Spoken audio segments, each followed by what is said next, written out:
नमस्कार। आज हम द्वि अपवर्तन यानी डबल रिफ्रैक्शन के बारे में चर्चा करेंगे। सन 1669 में एक डच फिलोसोफर बार्थोलिनस ने पाया कि जब लाइट एक कैल्साइट क्रिस्टल पर इंसिडेंट होती है तो हमें दो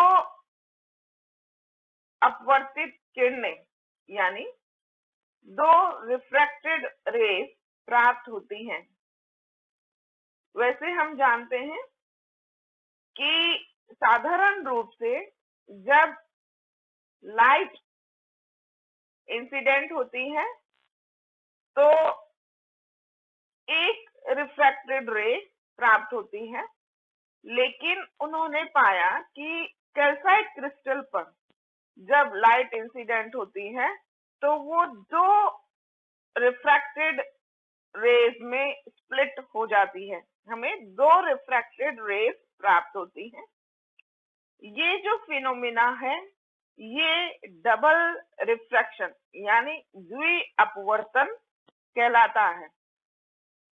आगे चलकर 1690 में हाइगन ने पाया कि ये जो दो अपवर्तित किरणें हैं वो पोलराइज्ड होती हैं, लीनियरली पोलराइज्ड यानी रेखीय ध्रुवित होती हैं।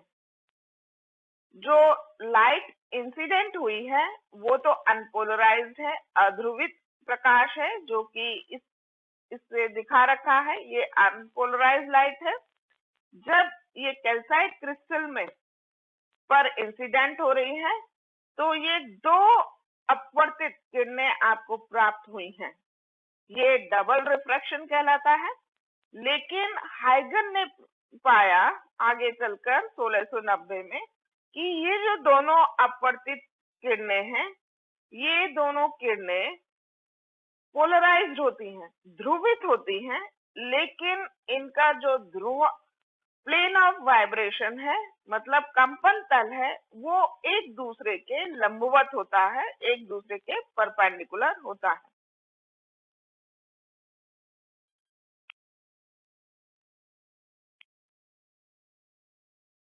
दोनों जो अपवर्तित किरणें हैं उनमें से एक किरण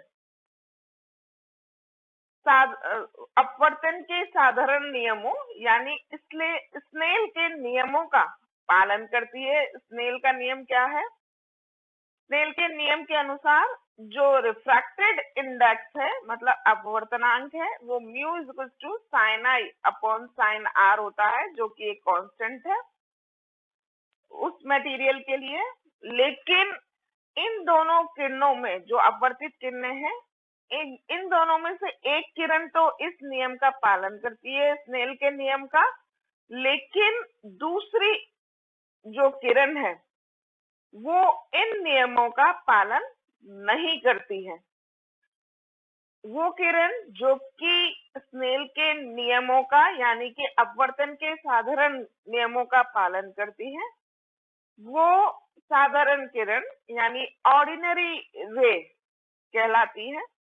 लेकिन वो रिफ्रैक्टेड रे जो कि स्नेल के नियमों का स्नेल्स लॉ का पालन नहीं करती है वो असाधारण किरण यानी कि एक्स्ट्रा ऑर्डिनरी रे कहलाती है।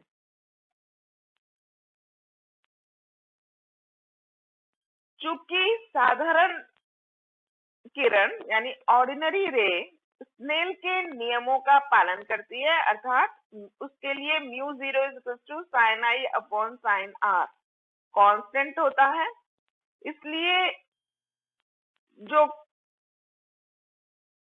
उसका जो वेलोसिटी है या वेलोसिटी की बाद में बात करते हैं, जो रिफ्रैक्टेड इंडेक्स है वो कांस्टेंट होता है हर एक दिशाओं में, मतलब क्रिस्टल के अंदर हर एक दिशा के लिए, प्रत्येक दिशा के लिए उसका मान जो रिफ्रैक्टिव इंडेक्स का मान कांस्टेंट होता है, म्यू जीरो कांस्टेंट होता है साधारण किरण के लिए। ये इस बात पर डिपेंड नहीं करता है कि वो किस एंगल पर, मतलब प्रकाश किस एंगल पर इंसिडेंट हुआ है। जबकि जो असाधारण किरण है, मतलब एक्स्ट्राऑर्डिनरी रे है, उसके लिए जो रिफ्रैक्टिव इंडेक्स, जिसको हम म्यू ई से डिनोट कर रहे हैं, उसके लिए जो रिफ्रैक्टिव इंडेक्स है यानी अपवर्तनांक है, वो क्रिस्टल के अंदर इस बात पर डिपेंड करता है कि जो किरण है उसकी डायरेक्शन क्या है, वो किस डायरेक्शन में ट्रेवल कर रही है। अर्थात जो रिफ्रैक्टिव इंडेक्स है वो इस बात पर डिपेंड करता है कि जो इंसिडेंट रे है वो उसका इंसिडेंट एंगल क्या है, मतलब वो किस डायरेक्शन में इंसिडेंट हुई है। ऐसे क्रिस्टल जिसमें जो प्रॉपर्टीज हैं, जो क्रिस्टल के अंदर जो प्रॉपर्टीज हैं वो डायरेक्शन पर डिपेंड करती हैं। मतलब यदि किसी एक डायरेक्शन पे कोई प्रॉपर्टी है, तो अगर आप दूसरी डायरेक्शन में देखें तो वो उसकी प्रॉपर्टी चेंज हो जाती है। तो ऐसे क्रिस्टल एन आइसोट्रोपिक यानी विषम दैशिक कहलाते हैं। जबकि वे क्रिस्टल जिनकी प्रॉपर्टी डायरेक्शन डिपेंडेंट नहीं होती है, ऐसे क्रिस्टल समदैशिक यानी आइसोट्रोपिक क्रिस्टल कहलाते हैं। कैल्साइट क्रिस्टल एक विषम दैशिक यानी एनाइसोट्रोपिक क्रिस्टल होता है। चूंकि जो रिफ्रैक्टिव इंडेक्स यानी अपवर्तनांक, साधारण किरण के लिए जो अपवर्तनांक है वो हर डायरेक्शन में कांस्टेंट होता है, इसलिए जो साधारण किरण यानी ऑर्डिनरी रे की जो वेलोसिटी है यानी स्पीड है वो डायरेक्शन डिपेंडेंट नहीं होती है। मतलब क्रिस्टल में किसी भी डायरेक्शन में उसकी जो वेलोसिटी है वो सेम रहती है। लेकिन जो एक्स्ट्राऑर्डिनरी रे है, मतलब असाधारण किरण है, वो उसकी जो स्पीड है क्रिस्टल के अंदर वो इस बात पर डिपेंड करती है कि क्रिस्टल में वो किस डायरेक्शन में ट्रैवल कर रही है। लेकिन क्रिस्टल के अंदर एक ऐसी डायरेक्शन होती है जिसे कि हम ऑप्टिक एक्सिस कहते हैं। यदि ऑप्टिक एक्सिस, जिसे हिंदी में प्रकाशिक अक्ष कहते हैं, उस डायरेक्शन में यदि आप रे इंसिडेंट करते हैं, आपतित करते हैं, तो उस डायरेक्शन में ऑर्डिनरी रे और एक्स्ट्राऑर्डिनरी रे दोनों की ही वेलोसिटी यानी सेम होती है।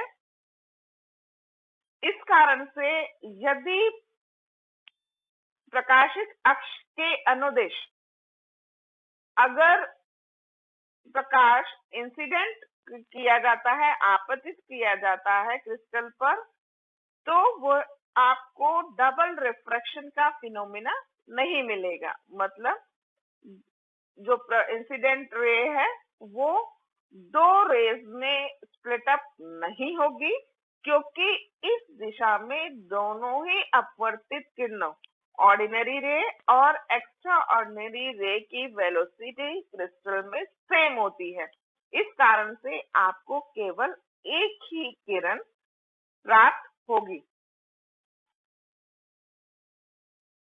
एक और प्रॉपर्टी आप ऑर्डिनरी रे और एक्स्ट्रा ऑर्डिनरी रे की देखने को मिलती है कि जैसा कि हमने बात की कि आप कैल्साइट क्रिस्टल पे यदि कोई प्रकाश इंसिडेंट कराएंगे तो ये दो अपवर्ड किरणों में स्प्लिट अप हो जाता है, आपको दो अपवर्तित किरणें मिलती हैं, एक साधारण किरण और एक असाधारण किरण कहलाती है।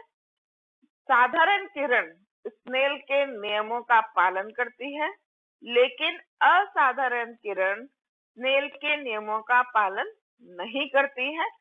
साधारण किरण की जो वेग है वो क्रिस्टल के अंदर हर डायरेक्शन में सेम होता है, लेकिन असाधारण किरण का वेग क्रिस्टल के अंदर इस बात पर निर्भर करता है कि वो क्रिस्टल में किस डायरेक्शन में ट्रैवल कर रही है। अब यदि आप जैसे ये लाइट इंसिडेंट हुई है और ये दो रेज में स्प्लिट अप हुई है, जिसे ये ऑर्डिनरी रे दिखा रहे हैं, ये एक्स्ट्रा ऑर्डिनरी रे है, मतलब असाधारण किरण है, ये साधारण किरण है। तो ये दो किरणें आपको मिल रही हैं।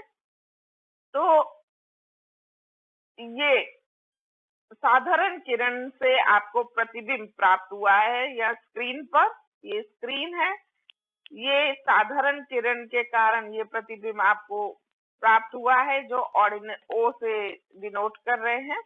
अब यदि आप इस क्रिस्टल को इस किरण के राउंड अबाउट रोटेट करेंगे, घुमाएंगे, तो ये जो प्रतिबिंब, ये जो असाधारण किरण के कारण ये जो प्रतिबिंब मिला है, ये प्रतिबिंब इस असाधारण किरण के प्रतिबिंब के चारों ओर वृत्ताकार पथ पे यानी सर्कुलर पाथ पर रोटेट करेगा। यदि आप दोबारा से सुनिए, ये साधारण किरण के कारण प्रतिबिंब है और ये असाधारण किरण के कारण प्रतिबिंब है। तो यदि आप इस कैल्साइट क्रिस्टल को इस इंसिडेंट रे के अलाउंग रोटेट करते हैं तो आपको आपका ये जो एक्स्ट्राऑर्डिनरी रे के कारण जो प्रतिबिंब है, इमेज है, वो ऑर्डिनरी रे की इमेज के चारों ओर सर्कुलर पाथ पर यानी वृत्ताकार पथ पर रोटेट करती है। तो ये आपके साधारण और असाधारण किरणों के कुछ प्रॉपर्टीज हैं जो कि आज हमने स्टडी की है। इसको आगे के लेक्चर में हम और डिटेल में स्टडी करेंगे। धन्यवाद।